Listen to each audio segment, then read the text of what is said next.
మీరు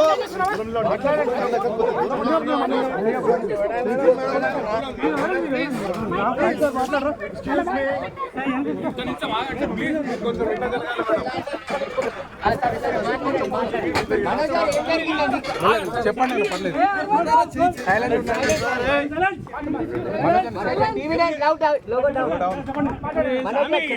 చెప్పండి లేదు పర్లేదు చెప్పండి మనకు ప్లీజ్ కొంచెం సైలెంట్. నేను ఆర్టీ కోసమో డబ్బు కోసమో ఈ పోరాటం చేయట్లేదు.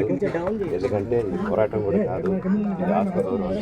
నా భార్య పిల్లల సేఫ్టీకి సంబంధించి ఇది నాతో ఒక మగాడిగా నాతో డైరెక్ట్గా వచ్చి నాతో ఏం చేసినా నా భార్య పేరు ఇంక్లూడ్ చేయడం, నన్ను పుట్టేదానికి నా 7 నెలల పాపని ఇంక్లూడ్ చేయడం, నా బిడ్డలు ఇంట్లో ఉండగానే అలా బిహేవ్ చేయడం కాదు. ఈరోజు పోలీస్ దగ్గరికి నేను వెళ్ళి ప్రొటెక్షన్ అడిగాను. నేను మొన్న వచ్చి అడిగినప్పుడు మీకు అన్ని ఎవిడెన్స్లు ఇస్తాను.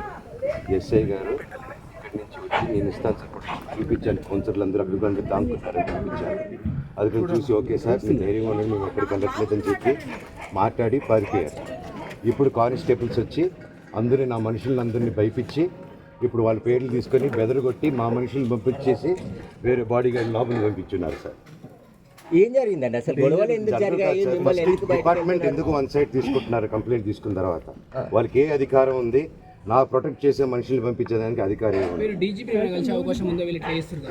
ప్రపంచంలో అందరినీ కలుస్తాను సార్, బయలుదేరి.